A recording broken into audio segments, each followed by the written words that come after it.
इस कार्यक्रम के प्रायोजक है कृषि एवं किसान कल्याण मंत्रालय, भारत सरकार। आकाशवाणी का FM गोल्ड चैनल 100.1 मेगाहर्ट्ज के साथ आप सभी जुड़े हुए हैं। कार्यक्रम किसान की बात में आप सभी का बहुत बहुत स्वागत। साथ ही पर फिर से हाजिर हम लेकर और ये फोन इन कार्यक्रम जिसमें आप भी शिरकत करेंगे, विषय भी बताएंगे। पहले ये तो बता दें आज आपके साथी कौन कौन है। जी हाँ, आज मैं हूँ आपके साथ आरती और मैं हूँ अश्वनी। जी, तो बिल्कुल आप तैयार रहिए क्योंकि फोन कॉल आप कर सकते हैं, हमारे विशेषज्ञ से बात कर सकते हैं। आपकी समस्या आज के हमारे विषय से संबंधित है या उसके बारे में आप कुछ जानना भी चाहते हैं तो विषय बता दे अश्वनी। हाँ बिल्कुल, और विषय बताने से पहले एक छोटी सी बात अपने किसान मित्रों से कर लेते। देखिए फागुन चल रहा है और जो होली है ना बिल्कुल आने ही वाला है और ब्रज में तो करीब 2-3 हफ्ते से होली का जो त्योहार है वो मनाया जा रहा है। होली खेलते समय आप प्राकृतिक रंगों का इस्तेमाल करें, ये हमारी सलाह है। जो केमिकल जिसमें होता है उससे थोड़ी सी आप दूरी बनाएं। और अभी क्योंकि 2 से 3 दिन है तो कुछ इस तरह के रंग होते हैं जिनको कि आप घर पे भी बना सकते हैं, तो उनका अगर आप इस्तेमाल करेंगे तो एक छोटा सा रोजगार का जो मौका है ना वो भी आपको मिलेगा, साथ ही साथ जो हमारा और आपका स्वास्थ्य है ना वो भी सुरक्षित रहेगा। जी हाँ, बिल्कुल सही कहा। होली के रंग में देखिए रंगना तो सब शुरू हो ही चुके हैं और आज आते ही मैंने सबसे पहले कमेंट किया था कि आपने क्या टी शर्ट पहनी जो बिल्कुल लग रहा है कि आप होली खेल रहे हैं। बिल्कुल, देखिए हमारी संस्कृति है और किसान मित्रों हमें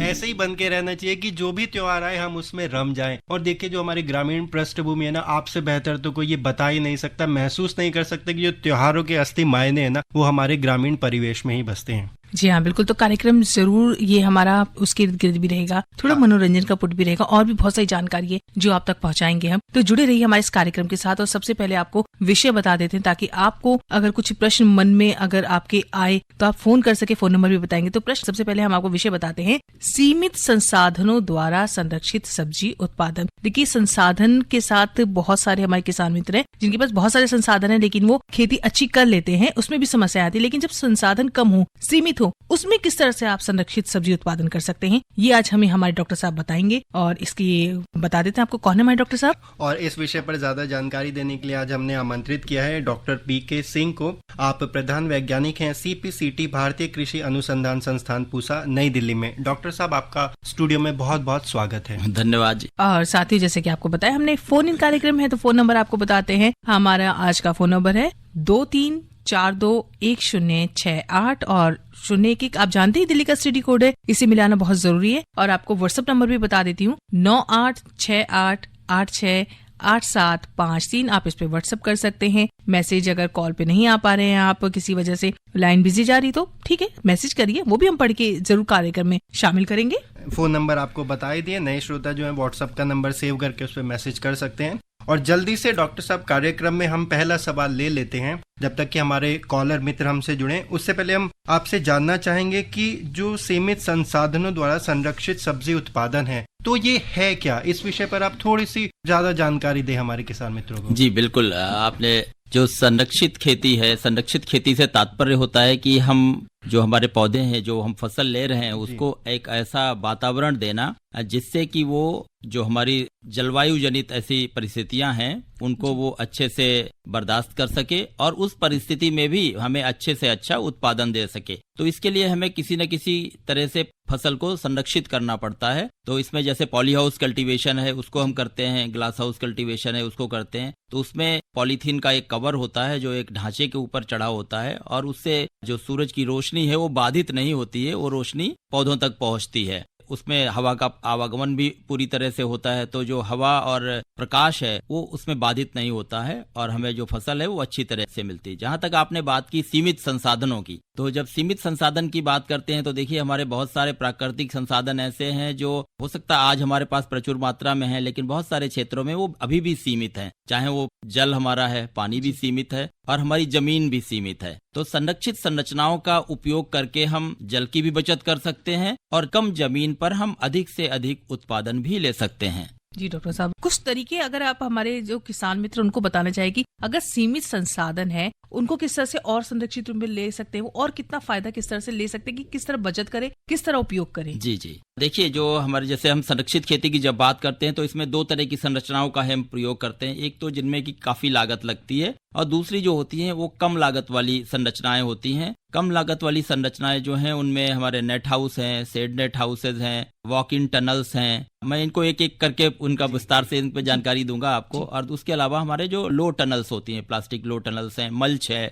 और ड्रिप इरिगेशन सिस्टम है, तो इन सब का हम समन्वित प्रयोग करते हैं। जैसे हम बात करें अगर नेट हाउस की, तो ये इंसेक्ट प्रूफ नेट हाउस होता है, तो इसको हम बनाते हैं एक ढांचे के ऊपर एक जालीदार 40 मेश की जो एक जाली होती है, और वो यूवी स्टेबलाइज्ड होती है, मतलब जो हमारी परावैंगनी किरणें हैं उनसे वो अवरोधित होती है, ताकि क्योंकि अगर नहीं होगी तो आपकी जो नायलॉन नेट है वो 1 साल में ही खत्म हो जाएगा। तो इसलिए जो परावैंगनी किरणें हैं उनसे उसका अवरोधन बहुत जरूरी है। तो उससे हम एक स्ट्रक्चर बना देते हैं, उस ढांचे के अंदर फिर आप किसी भी तरह की सब्जी उगा सकते हैं, और हम उसमें ऊपरी जैसे वर्टिकल स्पेस का ऊपर की तरफ जो है उसका इस्तेमाल करते हैं। तो इसी तरह ये हुआ। दूसरा जो शेड नेट है, जैसे अभी गर्मी का मौसम है, तो हम जो ऐसी फसलें हैं, पत्तेदार सब्जियां हैं कि जिनको ज्यादा गर्मी नहीं चाहिए, जिनको ज्यादा धूप नहीं चाहिए, तो उन फसलों को हम उसके अंदर लगा देते हैं। और तीसरा होता है वॉक इन टनल्स। ये इस तरह की टनल्स होती हैं जिनमें हम चल फिर सकते हैं, इतनी ऊंची होती हैं, 5 फुट के आसपास इनकी ऊंचाई होती है, अर्धगोलाकार होती हैं,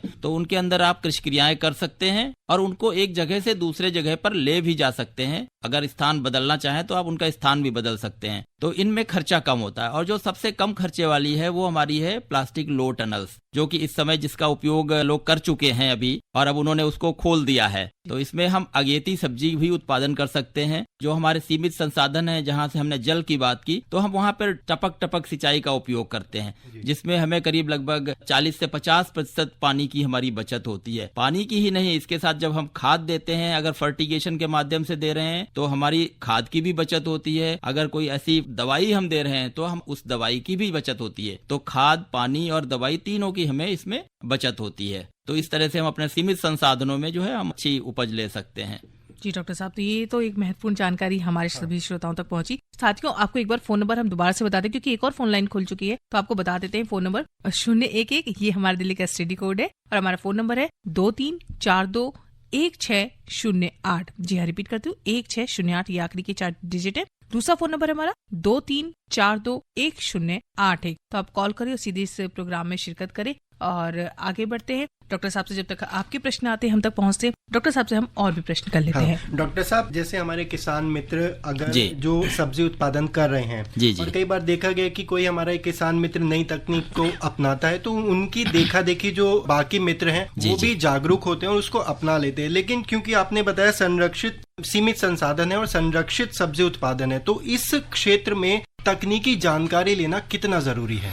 देखिए, एक बिल्कुल नई विधा है, और अभी हमारे दिल्ली एनसीआर है, या जो हमारा हरियाणा, पंजाब और इसके अलावा दूसरे राज्य हैं जैसे गुजरात, मध्य प्रदेश और कर्नाटका के इलाका है, तो इन सारी जगहों पे ये बहुत ही जो हमारे उन्नत किसान हैं वो बहुत ज्यादा तरीके से इसको अपना चुके हैं पहले ही। लेकिन फिर भी इसमें क्योंकि प्रशिक्षण की बहुत आवश्यकता होती है, उनके आसपास कोई नजदीकी कृषि विज्ञान केंद्र है तो वो वहां से प्रशिक्षण प्राप्त कर सकते हैं, या कोई राज्य कृषि विश्वविद्यालय है तो वहां संपर्क कर सकते हैं। और अगर दिल्ली एनसीआर के किसान भाई हैं तो वो हमारे जो भारतीय कृषि अनुसंधान संस्थान में हमारा संरक्षित कृषि प्रौद्योगिकी केंद्र, या जिसे हम CPCT कहते हैं, तो वो वहां आकर भी प्रशिक्षण प्राप्त कर सकते हैं। जी डॉक्टर साहब, एक कॉलर जुड़े हैं, उनसे पूछ लेते हैं क्या कहना चाहते हैं वो। हेलो, नमस्कार, मैं अदालती चौरसिया बोल रहा हूँ आजमगढ़ से। स्वागत है कार्यक्रम में आपका, पूछिए अपना प्रश्न। सर, मैं ये पूछना चाहता हूँ कि ये आप लोग कहते हो बीज मिलती है, दवाई मिलती है पूसा रोड में, लेकिन मैं मेले में गया था, दवाई लेने रोग दिखा के विशेषज्ञों ने तो लिख दिया कि सर ये दवाई आपको ले जाओ, काम करेगी। लेकिन उस दिन मैंने सारे ढूंढ लिया और दवाई मिली नहीं। तो सर आप बता सकते हो को मुझे मिलेगी कि नहीं मिलेगी पूसा केंद्र के अंदर? जी डॉक्टर साहब, आप तक शायद आवाज नहीं पहुंची। ये आजमगढ़ से बात कर रहे हैं, और ये इनका कहना है कि धान की फसल में इनके कुछ रोग है जिसकी दवाई के लिए विशेषज्ञों ने लिख दिया था, लेकिन वो दवाई पूसा में इनको नहीं मिल पाई है। तो आप कुछ बताना चाहेंगे कहाँ मिल सकती है? हम अभी संरक्षित खेती पर और सब्जियों की खेती की बात कर रहे हैं, लेकिन वो अपने आसपास में जो कोई उनके यहाँ पे ऐसी परामर्श केंद्र हो या जो उसकी दवाई की दुकान हो, तो वो वहाँ से ले सकते हैं आप उसे। बिल्कुल डॉक्टर साहब, हमें लगता है चौरसिया जी को थोड़ी सी और कड़ी मशक्कत करनी पड़ेगी, क्योंकि कई बार देखा गया अगर कोई बीमारी है या कोई कीड़ा है और वो व्यापक तौर पर फैल रहा है, तो उसकी रोकथाम के लिए दवाइयां हैं, कई बार बाजार में थोड़ी सी कम हो जाती हैं, या क्योंकि ज्यादा भाई इस्तेमाल करते हैं। तो आप चौरसिया जी 1-2 दिन वेट करें, कृषि विज्ञान केंद्र जाएं, तो आपको निश्चित तौर पर वो दवा जरूर मिलेगी। बस थोड़ी सी आप मेहनत कीजिए। कार्यक्रम को आगे बढ़ाते हुए अब हम आपसे जानना चाहेंगे कि जो संरक्षित सब्जी उत्पादन है इसमें कौन कौन सी सब्जियां आती हैं और कौन सी ऐसी प्रमुख प्रजातियां हैं जिनसे कि हमारे किसान भाई अधिक उत्पादन ले सकते हैं। जी जी, आपने बहुत अच्छा सवाल पूछा कि कौन कौन सी सब्जियां हैं। कई बार किसान भाई जो है वो गलत सब्जियों का इस्तेमाल करते हैं और गलत प्रजातियों का इस्तेमाल कर लेते हैं संरक्षित क्षेत्र में, और उन्हें काफी कठिनाई का सामना करना पड़ता है। तो जो मुख्य रूप से हमारी सब्जियों के किस्में हैं या जो सब्जियां हैं, एक तो आप संरक्षित खेती के लिए टमाटर, चेरी टमाटर, बीज रहित खीरा या जो रंगीन शिमला मिर्च है उनका इस्तेमाल कर सकते हैं। इसके अलावा भी आप जैसे ककड़ी है, खीरा है, खरबूज तरबूज है या स्पेशलिटी मेलन्स हैं, उनका आप इस्तेमाल कर सकते हैं। और लेकिन जब आप इस तरह की फसलों का इस्तेमाल करते हैं तो आपको ध्यान रखना चाहिए कि आपको परागण खुद करना पड़ेगा, क्योंकि ये जो खरबूज, खीरा, ककड़ी और करेला जो फसलें हैं इनमें परागण नहीं हो पाता है पॉली हाउस या जो हमारी संरक्षित संरचनाएं हैं उनके अंदर। इसलिए हम अधिकतर कोशिश करते हैं या करना चाहिए कि जो स्वपरागित फसलें हैं जैसे टमाटर, चेरी टमाटर है, बिना बीज वाला खीरा है या शिमला मिर्च है, रंगीन शिमला मिर्च, तो उसकी खेती को हम प्रोत्साहन देते हैं। लेकिन जो लो टनल्स में हम अगेती फसल के लिए करते हैं उसमें आप कोई भी कद्दू वर्गीय फसल है उसको आप लगा सकते हैं, और क्योंकि जब उसका पुष्पन और फलन का समय आता है तब हम उन संरचनाओं को हटा देते हैं, तो इसलिए आप उसमें तो आप कोई भी फसल लगा सकते हैं। जहां तक प्रजातियों की बात है तो बहुत सारी प्रजातियां विकसित की गई हैं। अधिकतर प्रजातियां निजी क्षेत्रों से हैं, लेकिन भारतीय कृषि अनुसंधान संस्थान ने कुछ ऐसी प्रजातियां विकसित की गई हैं जैसे चेरी टमाटर अगर आपने लगवाना है तो उसमें पूसा चेरी टमाटर 1 है, ये लाल रंग की प्रजाति होती है, और दूसरी हमारी पूसा गोल्डन चेरी टमाटर 2 है। ये सुनहरे रंग की प्रजाति है और बहुत ही मीठी होती है, इसका बाजार मूल्य बहुत अच्छा मिलता है। इसके अलावा टमाटर जब आप लगाते हैं रेगुलर टमाटर, तो उसमें हमारा एक हाइब्रिड है पूसा रक्षित, उसके अलावा हमारी एक प्रजाति है पूसा प्रोटेक्टेड 1, पूसा संरक्षित 1, और इन दोनों किस्मों को आप लगा सकते हैं। इसके अलावा कैंडी चेरी की एक हमारी प्रजाति है पूसा कॉकटेल, और के प्रसंस्करण करण हेतु जो प्रोसेसिंग करते हैं जिससे हम केचप वगैरह बनाते हैं उसके लिए हमारी एक प्रजाति है पूसा प्रसंस्करण। तो ये प्रजातियां बहुत ही अच्छी उपज देने वाली हैं और इनका बीज हमारे केंद्र से प्राप्त कर सकते हैं हमारे किसान भाई, और इनको आप लगा सकते हैं। जब खीरा की बात करते हैं, खीरे का बीज बहुत महत्वपूर्ण है, जिसका जो बीज है वो इकाई के तौर पे आता है। जैसे एक आप बीज लेंगे तो करीब जो निजी कंपनियां बेचती हैं वो 9 रुपए से 12 रुपए तक प्रति बीज उसकी कीमत होती है, और हमारे यहाँ से जो एक डीपीसी दिल्ली पूसा पार्थेनोकार्पिक 6 नाम की एक ऐसी प्रजाति विकसित की गई है, आप उसको ले सकते हैं। हमारे सब्जी विज्ञान संभाग से 4 रुपए प्रति दाना के हिसाब से आपको बीज प्राप्त होता है। और इसके अलावा पंजाब खीरा 1 है, आप उसको भी ले सकते हैं। ये दोनों प्रजातियां बहुत अच्छा काम कर रही हैं हमारे सीमित साधनों वाली जिनकी हम बात करते हैं, जहाँ की हमारी बीज की कीमत भी कम है और हमारी अन्य चीजों की भी जो संरचनाएं हैं उनकी भी कीमत कम है, और उन सब का प्रयोग करते हुए अच्छी उपज इनसे प्राप्त की जा सकती है। जी डॉक्टर साहब, एक कॉलर जुड़े हैं, उनसे बात कर लेते हैं। जी नमस्कार सर। नमस्कार जी, मैं कृष्ण कुमार पाठक बोल रहा हूँ। जी कहाँ से बोल रहे हैं? जी मैं गुड़गांव से बोल रहा हूँ। हाँ बताइए पाठक जी। सर मैं ये जानना चाहता हूँ, लोग कई बार क्या है दवाई डालते हैं, इन दवाइयों का जो इस्तेमाल करते हैं जी जी, तो उससे कई बार लोगों के मैंने देखा है हाथों में जहरीली दवाइयाँ डालने की वजह से इनको हाथों से मिलाते हैं। जी जी, बहुत बार मैंने देखा है कि वो रात को आके बीमार पड़ गए। बिल्कुल, मैं आपकी बात समझ गया, लेकिन जानते हैं जब ये कहा जाता है कि आप दवाइयों का इस्तेमाल करें तो पूरा सुरक्षा जो तंत्र है उसका भी साथ में इस्तेमाल करें। अगर आप कोई रासायनिक दवाई मिलाते हैं तो दस्तानों का प्रयोग करें। अगर आप दवाई का छिड़काव कर रहे हैं तो मुंह पे मास्क पहने, हेड गियर पहने, ताकि जो भी आदमी, जो हमारा फार्म लेबर है, जो हमारा मजदूर हमारे खेत में काम कर रहा है, उसकी जान सुरक्षित रहे, उसे आप जोखिम में ना डालें।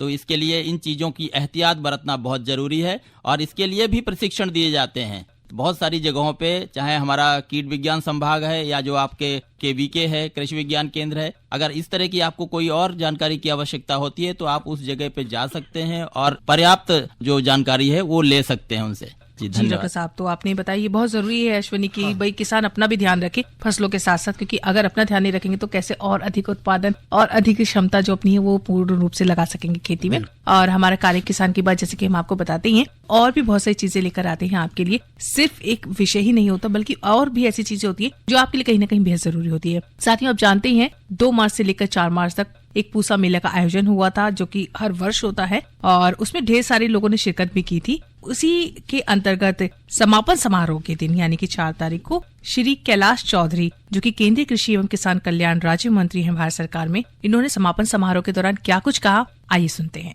समापन का अवसर है और उसमें भी आज 324 मिलियन टन हो जाता है, तो ये किसानों की मेहनत और परिश्रम की वजह से और सरकार की विभिन्न योजनाओं के माध्यम से हमारे साइंटिस्टों के रिसर्च की वजह से लगातार इस देश के अंदर खाद्यान्न के अंदर उत्पादन में वृद्धि हो रही है। और इस तरह से पशुपालन है, डेयरी है, इन सबको और कृषि को साथ में जोड़कर और इंटीग्रेटेड फार्मिंग जिस तरह से मॉडल आपने यहाँ पर देखा होगा पूसा के अंदर, उस इंटीग्रेटेड फार्मिंग के तहत जो मॉडल है वो अगर हम किसान खेती के अंदर अपनाने लगे तो मैं दावे के साथ में कह सकता हूँ कि आने वाले वक्त हमारे किसानों का होगा, इसमें कोई दो राय नहीं है। किसानों के लिए जो 10,000 FPO बनाने का लक्ष्य लिया है, 10,000 ये FPO आने वाले वक्त के अंदर मैं आप ईमानदारी के साथ में कहना चाहता हूँ कि कृषि के क्षेत्र में क्रांतिकारी परिवर्तन लाएंगे और किसान अपने आप पैरों पे खड़े होंगे और आत्मनिर्भर बनेंगे और अपनी फसल को वैल्यू एडिशन करके बेचेंगे। और इसी को लेकर प्रधानमंत्री जी ने किसानों को हर दृष्टि से सपोर्ट कैसे मिली, जैसा मैंने 4 पिलर की आपको बात की थी, उसके अंदर किसानों की बीज कैसे अच्छा मिले, तो ICAR के लगातार रिसर्च हो रहे हैं। आज मुझे बताते हुए प्रसन्नता है कि लगभग विभिन्न वेराइटियों के अंदर आज लगभग 1951 वेराइटियां पिछले 7 साल के अंदर नई वेराइटियां इजाद की गई है कृषि के अंदर और क्रॉप के अंदर, और जिसमें भी बायो फोर्टिफाइड की वेराइटी है वो भी लगभग 1700 वेराइटी के आसपास है। तो इसलिए मैं आप सबसे कहना चाहता हूं कि किसान को उन्नत किस्म का बीज मिलने के लिए ICAR लगातार रिसर्च कर रहा है कि हमारे किसान की लागत को कम करना है तो हमें नेचुरल फार्मिंग के ऊपर जाना होगा। प्राकृतिक खेती जो है या ऑर्गेनिक खेती है उसके ऊपर हम जाएं। देश के अंदर जहां भी रिसर्च हो रहा है, किसी भी फसल का रिसर्च हो रहा है, उस जमीन के ऊपर आपकी जितनी भी जमीन है उसके ऊपर अगर किसी के पास 400 बीघा जमीन है, किसी रिसर्च सेंटर के ऊपर किसी जगह पर 500 बीघा जमीन है, कहीं पर 300 बीघा है, तो उसका 25% भूमि के ऊपर हम नेचुरल फार्मिंग और ऑर्गेनिक फार्मिंग का डेमोन्स्ट्रेशन करेंगे और वहां पर हम किसानों को बताएंगे कि ये केमिकल से खेती हो रही है, ये ऑर्गेनिक में हो रही है, इसमें आप डिफरेंस देख लीजिए। और ऐसे हमने डेमोन्स्ट्रेशन करके देश भर में दिखाने का काम किया और कुछ ऐसी फसलें थी जिनमें तो केमिकल से खेती होती है उससे भी अधिक यील्ड हमें प्राप्त हुई है। लेकिन अब जब वो ड्रोन से खेती करेगा तो ना तो उससे उसको पेस्टिसाइड से कोई शारीरिक नुकसान भी होगा और दूसरा जिस पौधे के ऊपर पेस्टिसाइड डालना है उसी के ऊपर वो जाएगा और जिस पौधे को आवश्यकता नहीं है उस पौधे के ऊपर पेस्टिसाइड गिरेगा ही नहीं। यानी कि जहां आवश्यकता है वहीं पर तो वो ड्रोन से जाएगा। अगर पौधे के ऊपर पेस्टिसाइड गिरेगा तो उससे पेस्टिसाइड जो हम डालते हैं उसमें भी हमारे बचत होगी उससे, क्योंकि उसमें जो अधिक जाता है उसकी जगह उसमें भी पैसे की किसान की बचत होगी। और इस ड्रोन की जो उपयोगिता जो विदेशों के अंदर हम कभी देखते थे वही ड्रोन टेक्नोलॉजी, मैं धन्यवाद देना चाहता हूं देश के प्रधानमंत्री नरेंद्र मोदी जी को कि अब हमारे किसानों को भी ड्रोन से खेती करने की परमिशन मिल गई है और अब ड्रोन के अंदर परमिशन के साथ साथ उनको सब्सिडी भी देने का प्रावधान रखा है। वो अगर ड्रोन खरीदना चाहता है तो उसमें 50% की सब्सिडी है और अधिकतम 5 लाख रुपए तक उसमें सब्सिडी का प्रावधान रखा है। और इसके साथ ही अगर दूसरी कैटेगरी का किसान है तो उसको 40% की सब्सिडी है और उसमें 4 लाख तक अधिकतम देने का प्रावधान रखा है सब्सिडी के तौर पर। और कोई FPO ड्रोन खरीदना चाहता है तो उसके अंदर उसमें 75% की सब्सिडी का प्रावधान किया गया है। उन 11.5 करोड़ किसानों को 2,40,000 करोड़ रुपए किसान सम्मान निधि के उनके डायरेक्ट अकाउंट में पहुंचाने का काम नरेंद्र मोदी जी की सरकार ने किया है। जो बाजरा ज्वार रागी जो हमारे जिसको मोटा अनाज कहते थे उसका नाम बदलकर अब फ्री अन्न देने का काम किया है और फ्री के नाम से हमें उसके आगे लगाकर उसको संबोधित करेंगे। और विलेज ईयर को 2023 यूएनओ के अंदर प्रस्ताव रखा 18 के अंदर और 2023 मिलेट ईयर के रूप में घोषित किया। उसका लाभ हमें निश्चित रूप से आने वाले समय में मिलेगा और मैं आपको बताऊंगा इसका सबसे ज्यादा लाभ होगा तो हमारे छोटे किसानों को होगा। और प्रधानमंत्री जी के नेतृत्व में कृषि के कल्याण के लिए विभिन्न प्रकार की योजनाओं के माध्यम से हम किसानों को आगे बढ़ाने के लिए लगातार प्रयास करें। तो मैं आप सभी को बहुत बहुत शुभकामनाएं देते हुए अपनी बात को समाप्त करता हूं। एक बार जोर से बोलेंगे भारत माता की, भारत माता की। धन्यवाद। और साथियों, इसी अवसर पर भारतीय अनुसंधान परिषद के महानिदेशक ने क्या कुछ कहा, आइए सुनते हैं। आप सबको पहले मैं बहुत बहुत अभिनंदन और बहुत बहुत बधाई देना चाहता हूं, खास करके उन किसान भाई बहनों को जिनको आज अलग अलग सम्मानों से नवाजा गया है। मैं बैठे बैठे यही सोच रहा था कि भारत की कृषि की भविष्य को अगर देखना है तो भविष्य आपके हाथों में है। जो किसान भाई बहन इस सभा स्थल में आए हुए हैं, जिनको पुरस्कार मिला है, भारतवर्ष की कृषि की भविष्य उनके हाथों में है। जब हरित क्रांति के दौर था तब हम कहते थे कि हरित क्रांति हमारे किसान भाई बहनों, वैज्ञानिक और जो पॉलिसी मेकर्स है, पॉलिसी प्लानर्स है, ये 3 स्तंभ है, 3 पिलर्स हैं।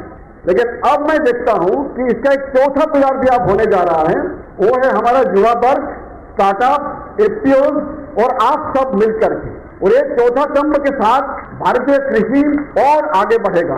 और खास करके मैं धन्यवाद देना चाहता हूं माननीय मंत्री जी का। मैं इनके साथ कई सभा में गया और मैं जहां भी इनके साथ जाता हूं, युवाओं के लिए खासकर इनके जो रुचि है, खासकर जो पूछते हैं कि आप क्या करते हैं, कितना आमदनी होता है, इसको आगे कैसे बढ़ाया जा सकता है, और तुरंत मुझे कहीं के आदेश हो जाता है कि आप इनके लिए ट्रेनिंग का बंदोबस्त करो। तो मंत्री जी, आपके जो अभिप्राय है, जो आशा है, उसी को पूरा करते हुए न केवल हमारे भारतीय कृषि अनुसंधान संस्थान बल्कि हमारे पूरे देश में जो 113 रिसर्च इंस्टीट्यूट हैं, हर एक संस्थानों का माध्यम से कम एक ट्रेनिंग का आयोजन करें। तो साल में 12 ट्रेनिंग हर संस्थान हमारे करेंगे। और ऐसे जो कि हमारा जो विश्वविद्यालय है उनसे भी मेरा आग्रह रहेगा। प्राकृतिक खेती की जोड़ है। एक बात हम सबको समझना पड़ेगा कि प्रगति और प्रकृति, ये दोनों को अलग नहीं किया जा सकता। अगर आप प्रगति करना चाहते हैं तो प्रकृति का ध्यान तो आपको रखना ही होगा।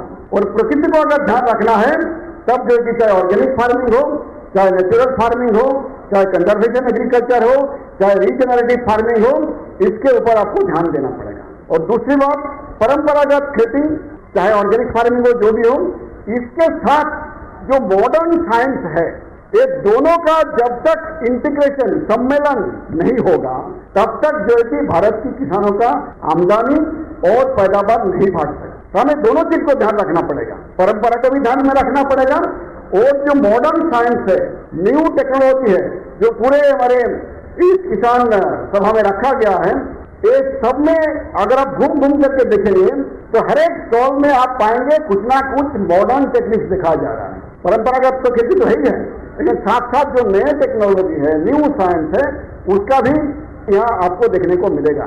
2 दिन पहले बिल गेट्स साहब हमारे इस संस्थान में 1.5 से 2 घंटा समय बिताया और बिताने के बाद हमें और डॉक्टर ए.के. सिंह साहब को कई बार कहा उन्होंने कि भारत की खेती, भारत की एग्रीकल्चर रिसर्च जिस डायरेक्शन से जा रहा है, ये पूरे विश्व में सर्वोत्तम है, सबसे बेहतर है।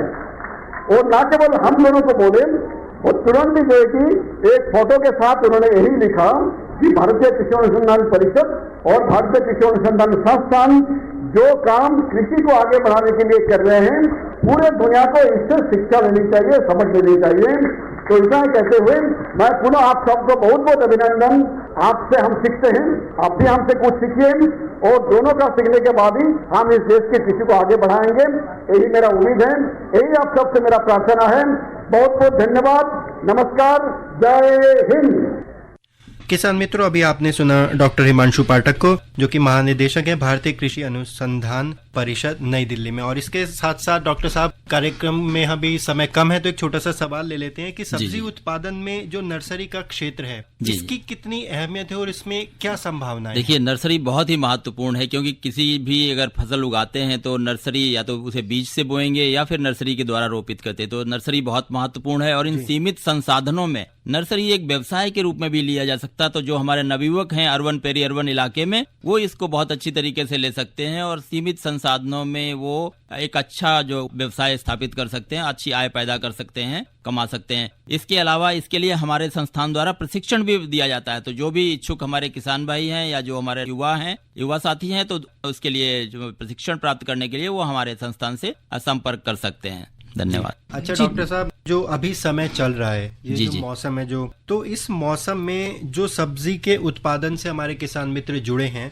तो उनको आप क्या सलाह देना चाहेंगे कि कौन से कार्य वो कर सकते हैं या कौन से कार्य अभी वो ना करें? देखिए, जो अगर इन संरक्षित संरचनाओं में जिनके पास फसलें लगी हुई हैं, तो एक तो कि पानी की जो सिंचाई है उसको नियमित रूप से करते रहें। दूसरी कि इस समय जो सफेद मक्खी है उसका प्रकोप काफी बढ़ जाता है, गर्मी बाहर होती है तो उस समय अंदर की तरफ भागती है, क्योंकि अंदर पौधे होते हैं और जब आप इरिगेशन सिंचाई करते हैं तो वहां पे नमी हो जाती है, तो वो ठंडक वहां पे होती है। तो इसलिए समय समय पर उसको महसूस करने के लिए, उसको ऑब्जर्व करने के लिए जो हमारे पीले टैग्स होते हैं, स्टिकी टेप होते हैं, उनका इस्तेमाल करें। उनसे आप मॉनिटर कर सकते हैं कि आपके पॉली हाउस, आपकी नेट हाउस में कितनी सफेद मक्खी है और उसका किस समय पर उपचार कर देना चाहिए। अगर उनको लगता है कि वहां सफेद मक्खी ज्यादा बढ़ रही है तो वो दवाएं हैं, कीटनाशक हैं, उपयुक्त कीटनाशक हैं, उनका इस्तेमाल अवश्य करें और स्टिकी टेप के माध्यम से उसका मैनेजमेंट कर लें। और डॉक्टर साहब, अगर इसमें कुछ योजनाओं की बात करना चाहें, किसान किन योजनाओं का लाभ ले सकते हैं तो उसके बारे में भी हाँ, भारत सरकार की तरफ से जैसे इसमें लगभग 50% अनुदान की भी व्यवस्था है और विभिन्न राज्य सरकारें भी अपने 10 से लेके 25% तक अनुदान इसके अलावा किसान भाइयों को देती हैं। तो किसान भाइयों को चाहिए कि वो अपने जिले के जिला उद्यान अधिकारी से इसके लिए संपर्क करें, क्योंकि उनकी जो फाइल मूव होती है वो जिला कृषि उद्यान अधिकारी के द्वारा ही आगे प्रोसेस की जाती है और इससे वो इस अनुदान का भी लाभ उठा सकते हैं। तो डॉक्टर पीके सिंह जी, आपने बहुत सारी जानकारी दी और बहुत सारी बातें हमारे सारे लिसनर्स के साथ शेयर की हैं, तो इसके लिए आपका बहुत बहुत धन्यवाद। धन्यवाद मैडम। तो डॉक्टर पीके सिंह जी हमारे साथ थे, जो कि प्रधान वैज्ञानिक है CPCT भारतीय कृषि अनुसंधान संस्थान पूसा, नई दिल्ली में। भी उम्मीद है इसका पूरा लाभ आप उठाएंगे और जैसा कि बताया कि भाई होली आ ही गई है तो उस पर ध्यान अपना जरूर रखिएगा और खूब इंजॉय कीजिएगा। फिलहाल आज के कार्यक्रम से मैं आरती और मैं अश्वनी आपसे विदा लेते हैं। नमस्कार। इस कार्यक्रम के प्रायोजक थे कृषि एवं किसान कल्याण मंत्रालय, भारत सरकार।